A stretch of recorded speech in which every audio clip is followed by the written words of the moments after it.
Buenos días, hermanitos. Amén. Nos alegra verlos nuevamente este domingo y para eso vamos a entonar la primera alabanza, que es Cantad a Jehová.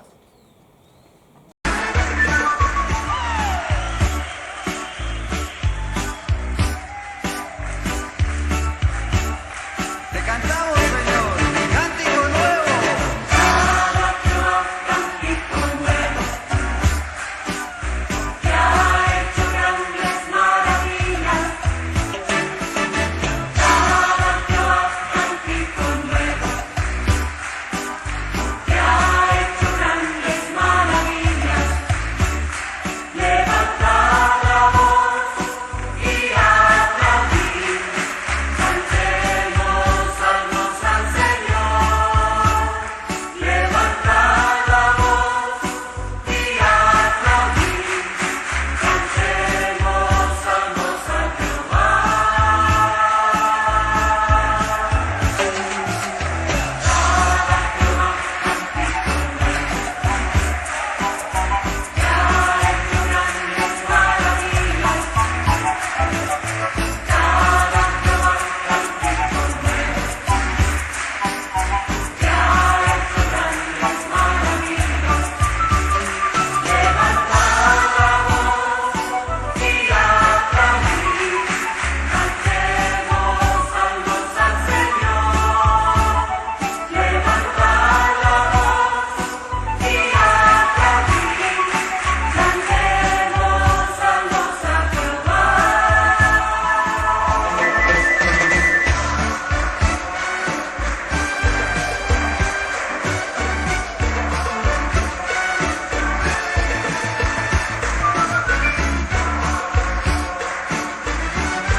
Muy buenos días, hermanos. Amén. La Iglesia Bautista Emmanuel Chupaca los saluda en el nombre de nuestro Señor Jesucristo, como todos los domingos en que compartimos la palabra de Dios, y también saludamos a nuestros amigos, hermanos y seguidores a través de nuestras redes sociales.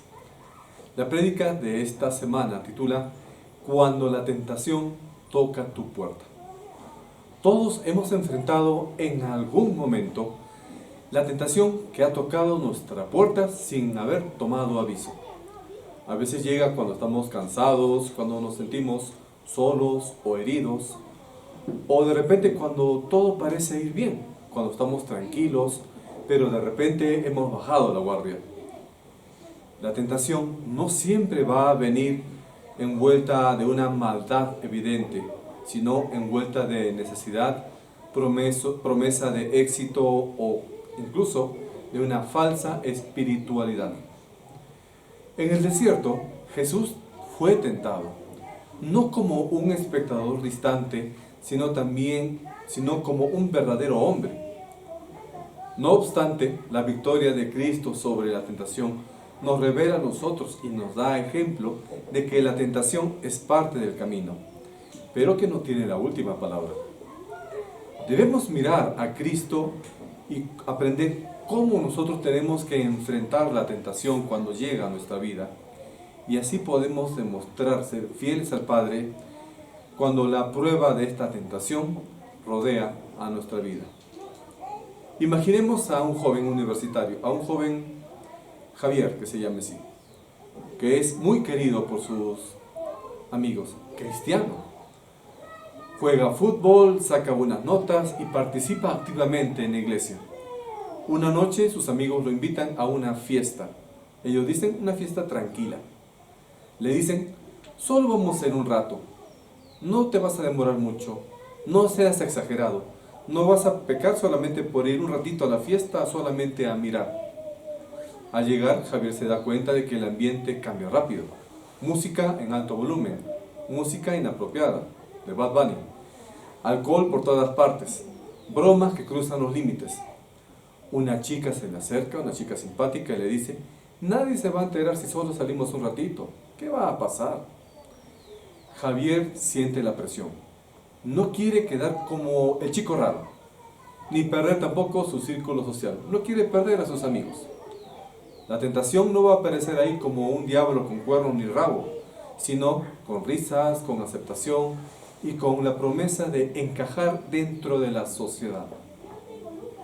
En medio de toda esa bulla, en la fiesta donde se encuentra Javier, recordó algo que aprendió en la escuela dominical cuando era niño.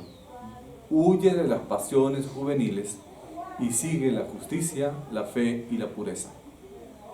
De repente le llega una notificación de WhatsApp a su celular. Era su mamá. Y su mamá le había mandado un mensaje que decía, te amo, ora antes de dormir.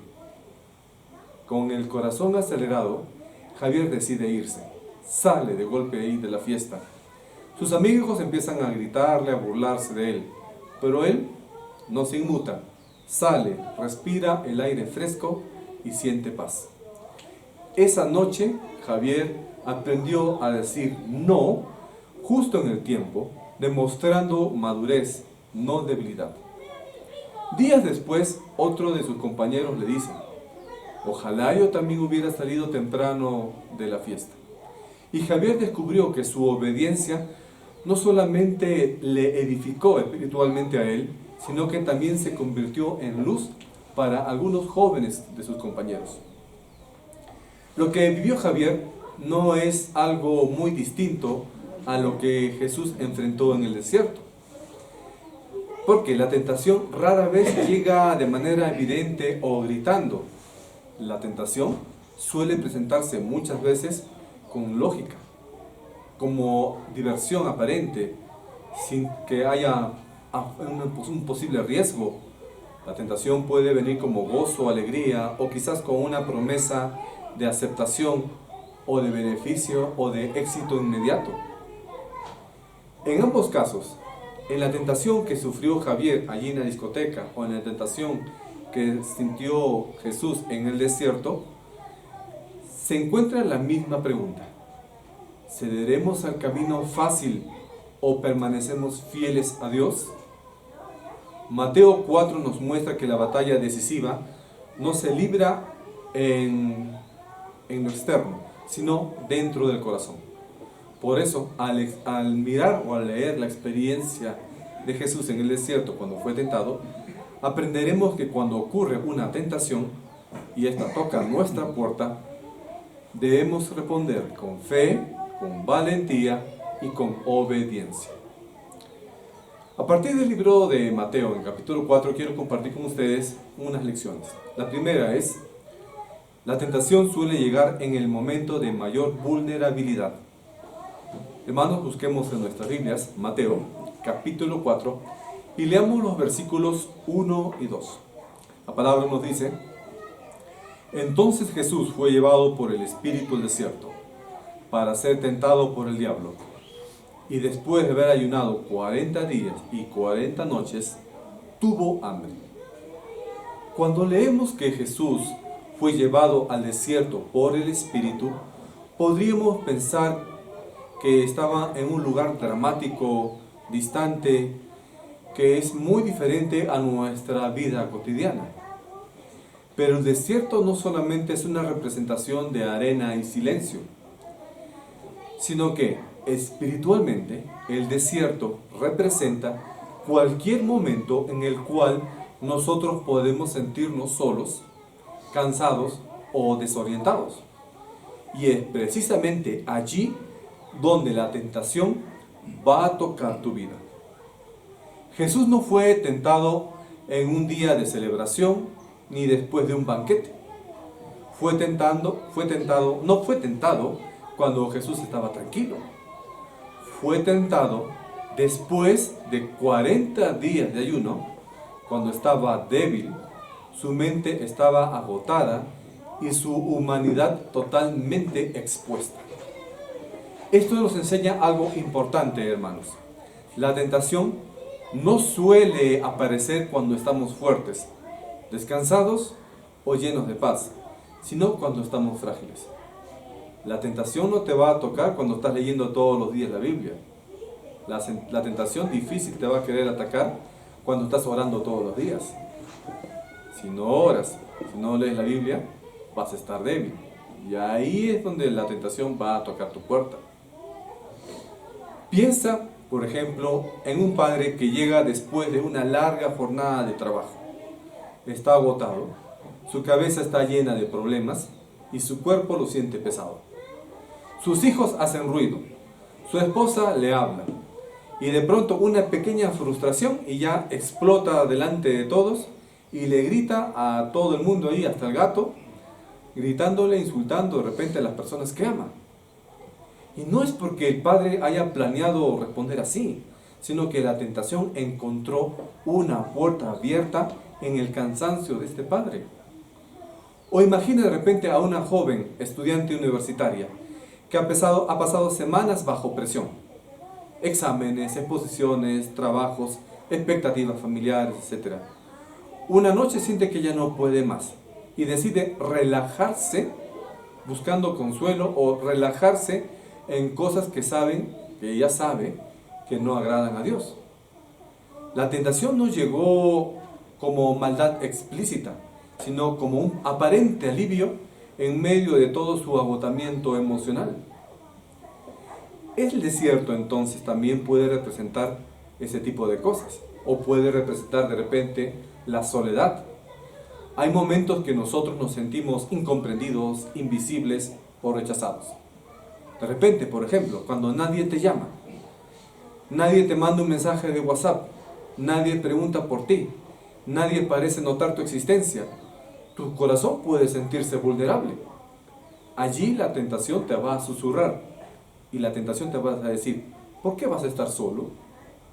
Busca afecto, busca un novio, busca una enamoradita, aunque no sea cristiano, aunque no sea creyente. El desierto entonces puede ser ese tipo de engaño. La tentación puede ser ese tipo de engaño. O la tentación, que también se representa como el desierto, puede ser una pérdida. La pérdida del trabajo, la pérdida del empleo, terminar una relación, ver enfermo a un ser querido. En esos momentos sentimos que el suelo bajo nuestros pies se mueve. Y es justo allí donde estamos heridos, cuando estamos heridos, el enemigo va a intentar sembrar dudas, resentimiento o desesperación en ti. Pero observa algo precioso. Jesús no llegó al desierto por accidente. Jesús, de acuerdo a lo que hemos leído en la palabra, no se fue solito al desierto. Fue guiado ¿por quién? Por el Espíritu, lo dice en la palabra, en el versículo que acabamos de leer. Esto significa que Dios, escucha bien, esto significa que Dios permite ciertos desiertos en nuestra vida para edificarnos, para fortalecernos, para construirnos, para formarnos. El desierto, ¿y por qué nos conduce a veces el Espíritu al desierto? Porque el desierto expone lo que hay en nuestro corazón y también nos enseña a depender más de Dios. Como pastor te digo algo con mucha sinceridad y ternura. Tu vulnerabilidad no te hace mal cristiano, te hace humano. No estás fallando porque te sientas débil o porque seas débil. El problema no es sentir falta de fuerza. El problema no es sentir falta de capacidad o que te sientas débil, sino enfrentar tu debilidad, enfrentar tu enfermedad, enfrentar tus limitaciones, tus problemas solo, sin confiar en Dios. Cuando estás cansado, necesitas descansar y orar, no aislarte. Cuando estás triste, necesitas hablar con el Señor a través de la oración o buscar compañía con hermanos sanos, tus hermanos de la congregación. No huir a lugares oscuros, no irte a la discoteca, no ir a tomar, no ir a fumar. Cuando estás herido emocional o espiritualmente, necesitas la palabra de Dios y la comunidad cristiana. No quedarte en silencio, no encerrarte. La tentación no prueba si eres perfecto. Prueba si vas a confiar en Dios en medio de tu fragilidad. Y aquí está la buena noticia. El mismo Jesús que caminó en el desierto, camina ahora, hoy contigo. No te está observando desde lejos, sino que Cristo quiere caminar a tu lado. Por eso, cuando reconozcas tu momento de vulnerabilidad, no te condenes. Más bien di, Señor, estoy débil, sosténme con tu fuerza. Porque, precisamente, en nuestra debilidad es donde nosotros podemos experimentar el poder de Dios que se va a hacer más evidente en nuestra vida. Y recuerda, el desierto no es el final de nuestra historia. Es una escuela de fe, un taller para la formación de nuestro carácter y un camino hacia una mayor madurez en Cristo. La segunda lección. ¿Cómo opera la tentación y cómo responder como Jesús? Ahora busquemos en nuestras Biblias Mateo capítulo 4, versículos del 3 al 10. La palabra nos dice: vino a él el tentador y le dijo: si eres hijo de Dios, di que estas piedras se conviertan en pan. Él respondió y dijo: escrito está, no solo de pan vivirá el hombre, sino de toda palabra que sale de la boca de Dios. Entonces el diablo le llevó a la santa ciudad y le puso sobre el pináculo del templo y le dijo: si eres hijo de Dios, échate abajo, porque escrito está, a sus ángeles mandaré acerca de ti, y en sus manos te sostendrán, para que no tropieces con tu pie en piedra. Jesús le dijo: escrito está también, no tentarás al Señor tu Dios. Otra vez le llevó el diablo a un monte muy alto, y le mostró todos los reinos del mundo, y la gloria de ellos, y le dijo: todo esto te daré, si postrado me adorares. Entonces Jesús le dijo: vete, Satanás, porque escrito está, al Señor tu Dios adorarás, y a Él solo servirás. Cuando entramos aquí en el relato de la tentación, en Mateo 4, de 3 al 10, descubrimos que la tentación no es caótica ni improvisada.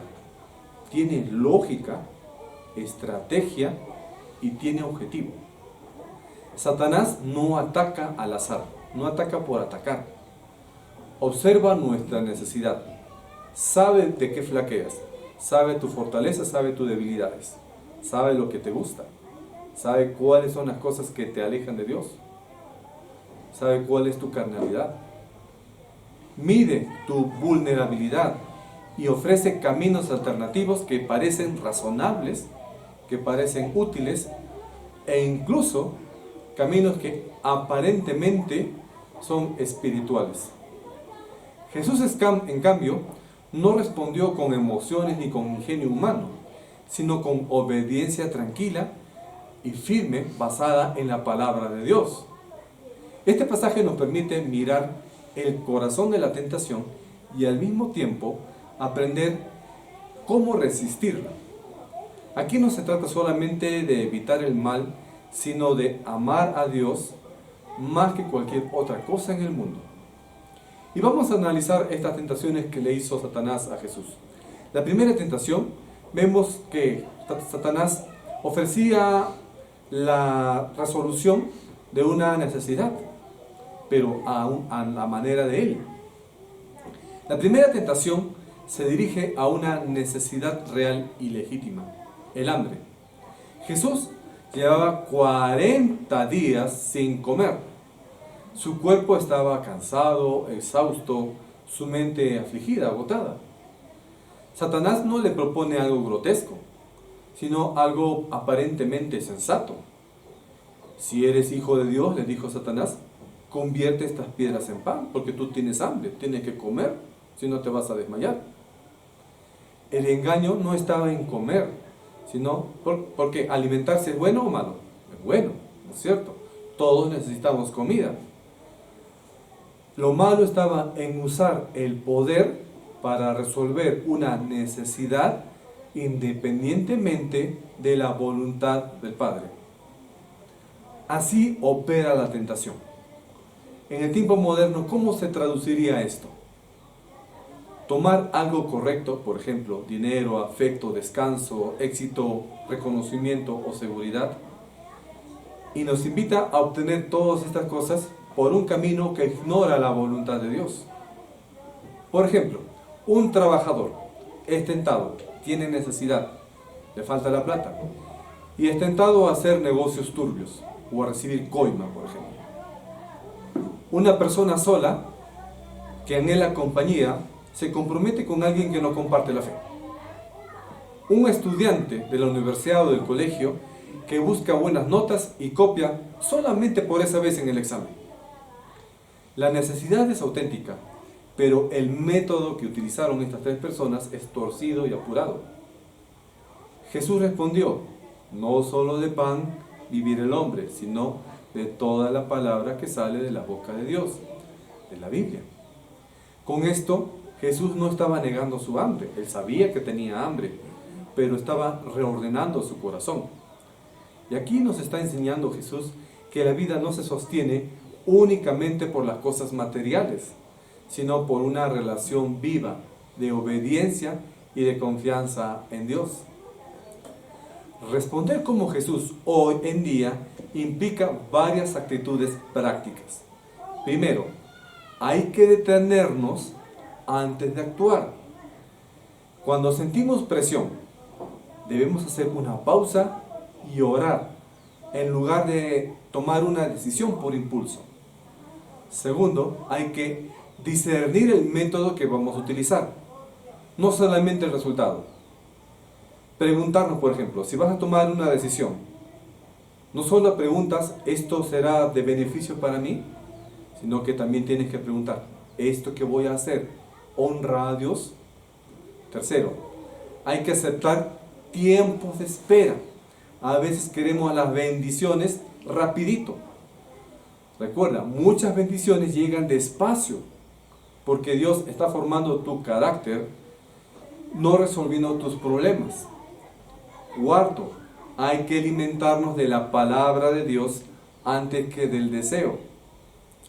Cuando tu corazón de repente dice, ya, tienes que comprar esto, tienes que buscar esta pareja, espera, deja guiarte por la Escritura. A veces te va a decir la palabra, o Dios te va a decir, espera, y otras veces Dios te va a decir, no, eso no. Quinto, confía que Dios cuida nuestras necesidades reales. Dios no cuida tus antojos, Dios no cuida tus caprichos.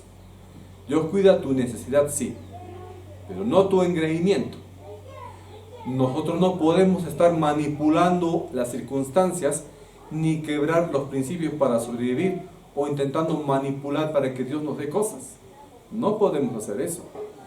Responder como creyente significa preferir la integridad antes que la comodidad, la obediencia antes de la rapidez y la confianza antes de la ansiedad. Y a veces esto implica que digamos no a una oportunidad lucrativa. Tienes que decirle no a un buen negocio de repente. Tienes que poner límites a una relación o soportar una temporada de escasez, de necesidad, sin desarrollar amargura en tu corazón. La victoria no está en resolver todo lo que se nos presenta de forma inmediata, sino en caminar con Dios, aunque el pan o las cosas que necesitas puedan demorar en llegar. ¿Y cómo fue la segunda tentación? Que va por el hecho de manipular a Dios o intentar manipular a Dios. La segunda tentación cambia el tono y el escenario. Y fíjese cómo se armó la tentación aquí, Satanás. Satanás llevó a Jesús al pináculo del templo en Jerusalén, al punto más alto del templo. Un lugar sagrado, un lugar visible para todos, un lugar bueno.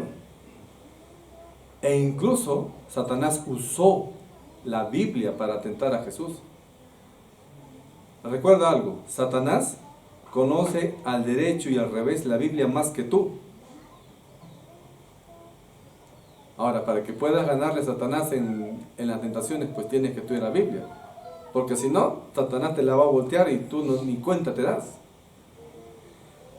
¿Y cómo sabemos que Satanás sabe la Biblia? Porque lo dice acá en el versículo. Satanás citó a los salmos. Miren lo que utilizó Satanás utilizó la Biblia para tentar a Jesús. Y le dijo, si eres hijo de Dios, lánzate abajo. Porque escrito está en la Biblia, que los ángeles te guardarán. Y ahí sigue todavía varios versículos. Satanás le citó a Jesús. Aquí está la trampa que Satanás hizo.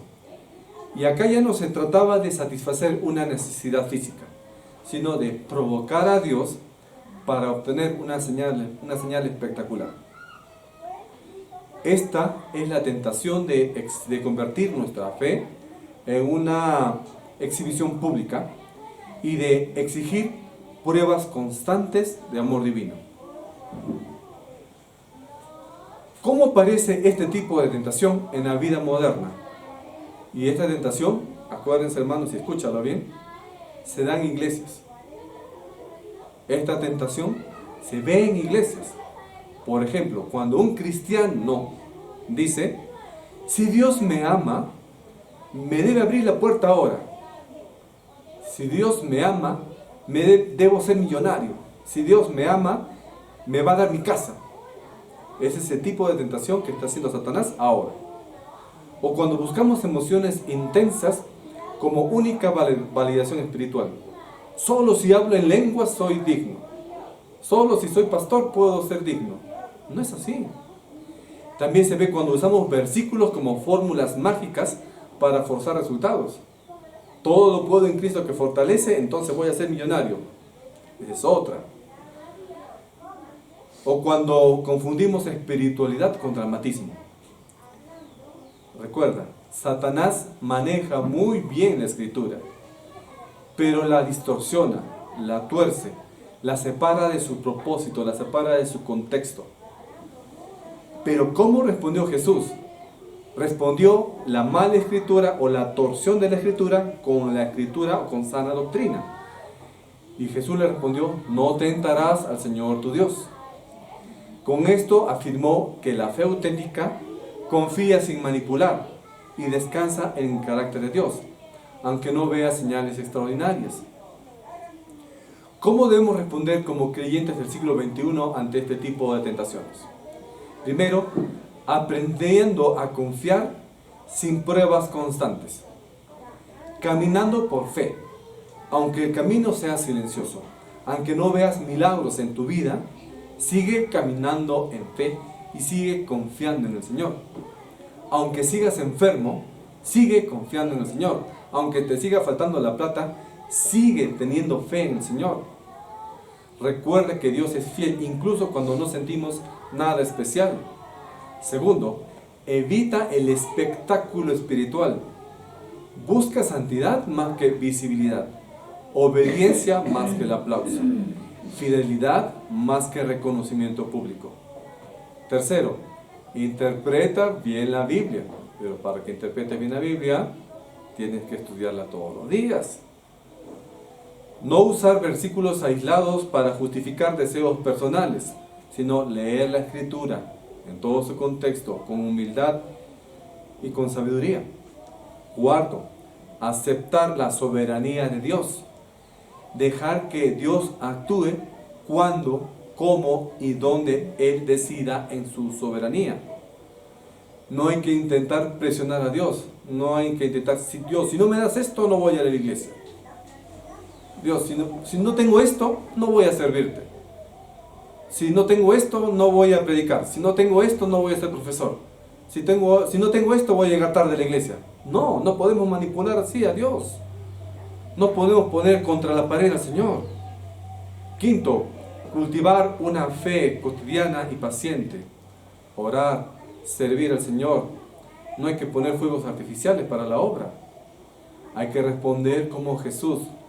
Esto implica decir, no necesito demostrarle nada a Dios, ni obligarlo a actuar.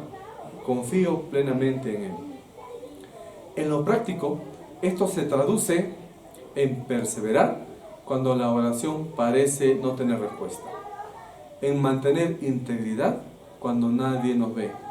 Seguir obedeciendo al Señor, seguir sirviendo al Señor, aunque no tengamos recompensas inmediatas. La madurez cristiana se mide menos por experiencias extraordinarias y más por una fidelidad tranquila y constante.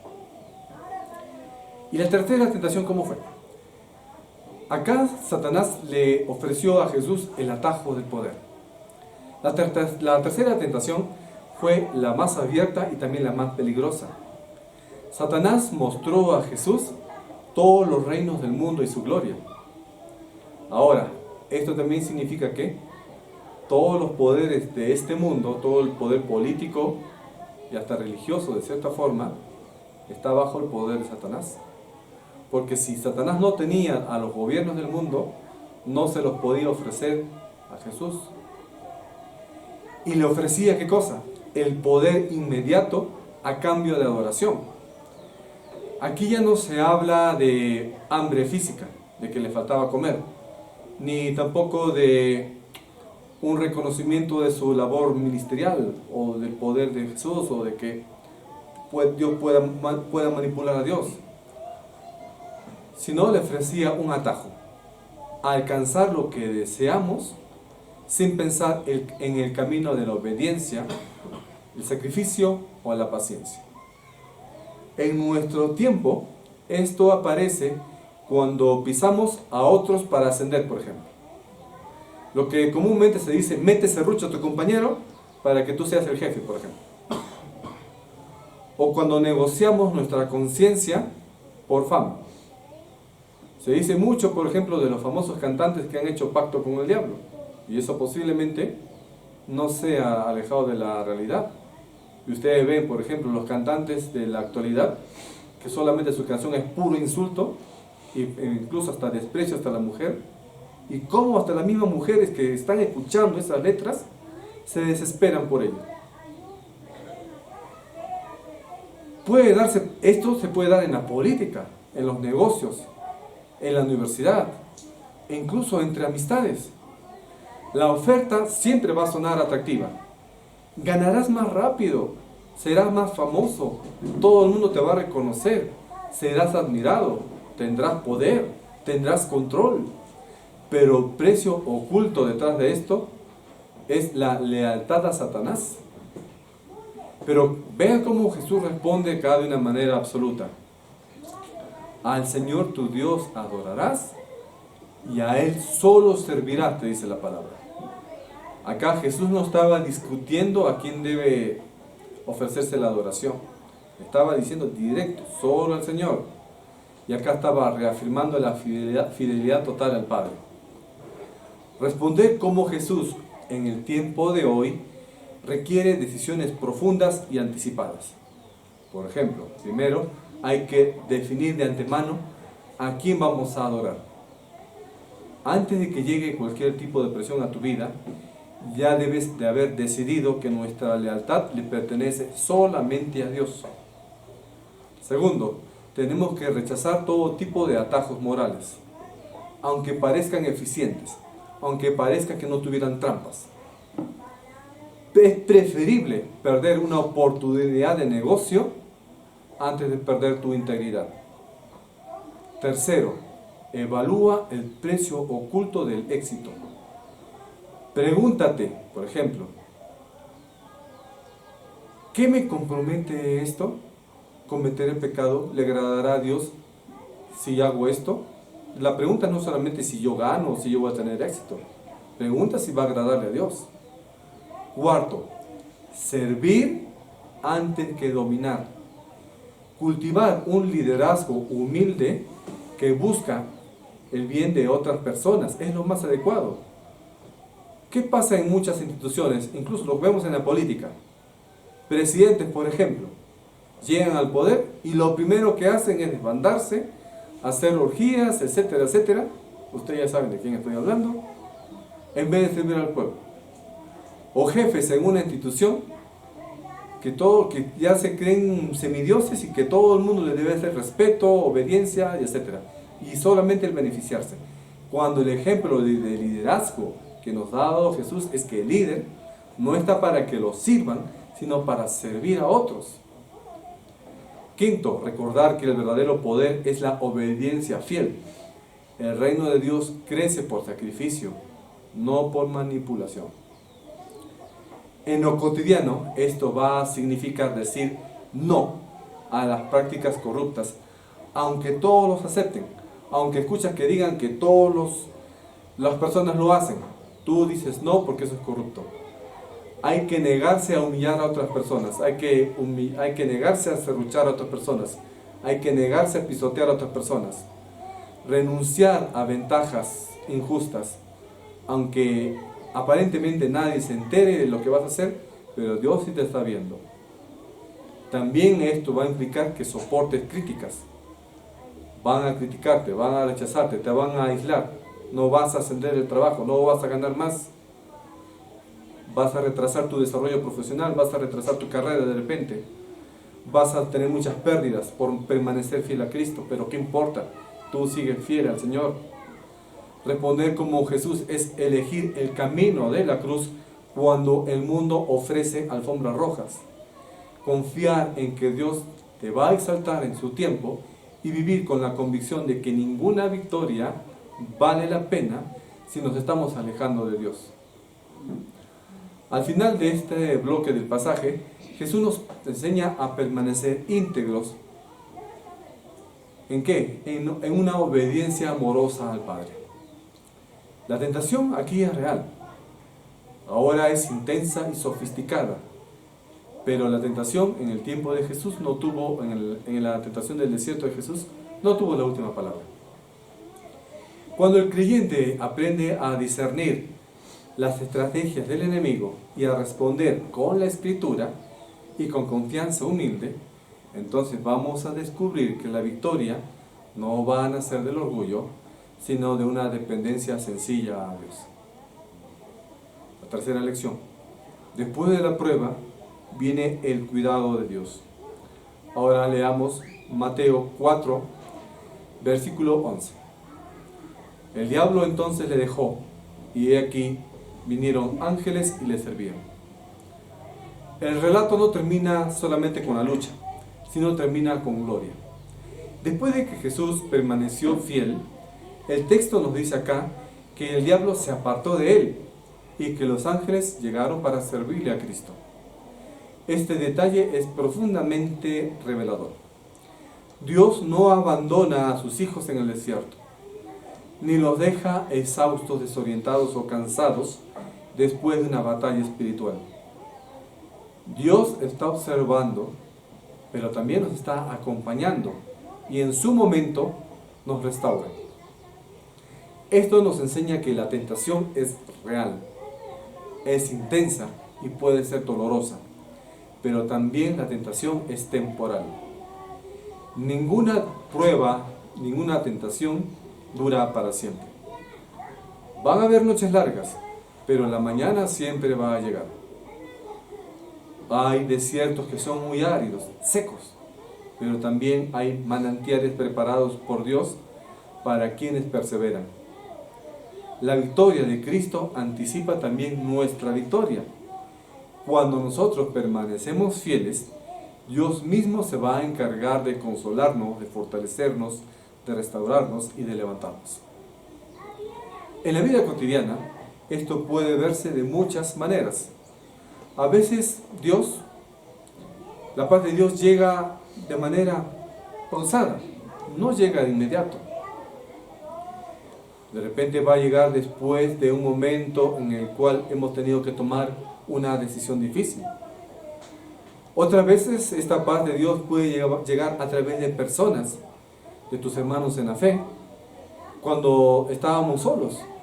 O también puede venir como nuevas oportunidades que se abren después de haber tú rechazado cometer el pecado, rechazado un puesto de repente y haber elegido la integridad.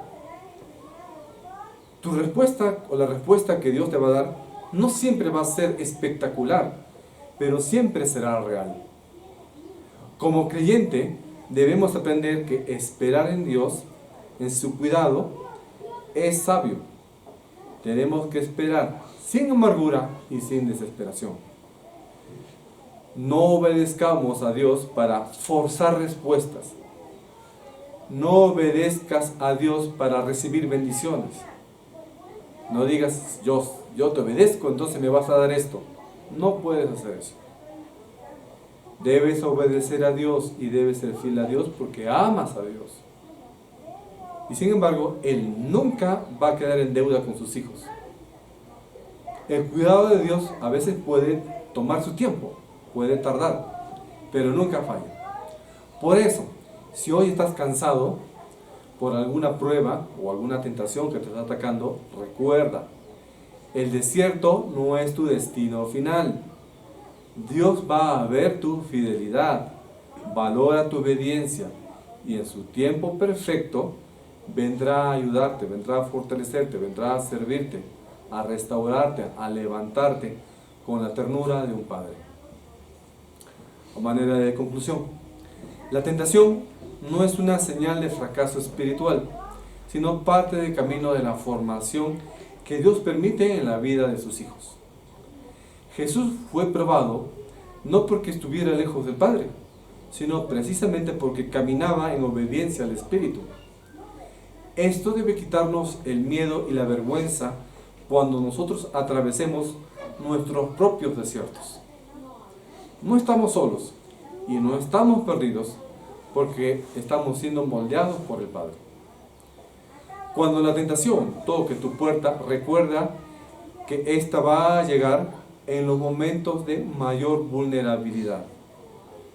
Por eso tienes que cuidar tu corazón, tu descanso, tu lectura de la palabra, tu oración, tu momento de congregarte. Por eso es que yo insisto, no faltes a la congregación, no faltes a la prédica, no llegues tarde a la prédica. ¿Cuántas veces tengo que repetir esto? Y acá lo estamos viendo. Si no, vas a debilitar tu vida espiritual. No enfrentes tampoco esa fragilidad en aislamiento. Enfréntala con Dios, con su pueblo, con tus hermanos en la fe. Trata bien a tu hermano, no estés en enemistad con tu hermano, porque si no, vas a perder la comunidad. Y si pierdes la comunidad, vas a estar frágil. Porque la tentación opera con sutileza. Incluso, por ejemplo, te están mandando un mensaje en el WhatsApp y estás respondiendo ahorita. Ahí te están tentando. Apela a necesidades reales. La tentación incluso va a manipular la escritura. Por eso que tú tienes que estudiar la palabra. La tentación te va a ofrecer atajos de éxito. Pero en cada caso, Jesús nos mostró un camino mejor. Responder con la palabra. Confiar sin exigir señales y mantener lealtad total al Padre. La victoria sobre la tentación no va a nacer de nuestra propia fuerza, porque seguimos cargando con la pecaminosidad que hemos heredado de Adán. Nuestra carne siempre nos va a estar orientándose al pecado. Por eso que no podemos nosotros solos, sino tenemos que depender humilde y obedientemente del Padre. Recuerda que después de esta prueba, de cualquier tipo de prueba, viene el cuidado de Dios. El Padre no nos va a dejar agotados en el desierto. Nos va a visitar, nos va a restaurar, nos va a levantar a través del Espíritu Santo y de nuestra confianza en Cristo. Por eso, hoy, hermano y hermana, te invito a confiar más en Cristo que en tus temores. A obedecer, aunque te cueste obedecer. Aunque pierdes muchas cosas, aunque pierdas oportunidades, pierdas trabajos, se cierren puertas, obedece al Señor. Camina con esperanza, sabiendo que Cristo mismo venció allí en el desierto. Y el que venció camina contigo todos los días. Amén. Amén. Amén. Oremos. Bendito Padre Celestial, gracias Señor por esta mañana y por la importante lección que tú nos das a través de esta historia de Cristo siendo tentado en el desierto por Satanás. Nosotros también en nuestra carnalidad podemos tener tentaciones todos los días, pero Señor, tú fortalécenos, instrúyenos Señor, que el Espíritu Santo que mora en nosotros nos dé fortaleza, discernimiento y sabiduría, que pongamos en práctica tus recomendaciones de leer la palabra todos los días, de estudiarla, de orar, de congregarnos, de estar a tiempo en los cultos para poder alabar, congregarnos y escuchar tu palabra completa. Guíenos en ese camino, Señor, edifícanos. Y también permitamos que nosotros, a través de nuestro testimonio, de nuestra resistencia ante lo malo, de nuestra integridad, podamos predicar a través de nuestro comportamiento, actitudes y decisiones a las personas que nos rodean y que también tienen la necesidad de la luz. Guíenos en ese camino, Señor. Fortalécenos de manera individual y fortalécenos también como congregación, como iglesia. Que todo lo que hagamos sea, Señor, para tu obra, trabajo, estudio y ministerio. Para ti sea la honra y la gloria, en el nombre de Cristo. Amén.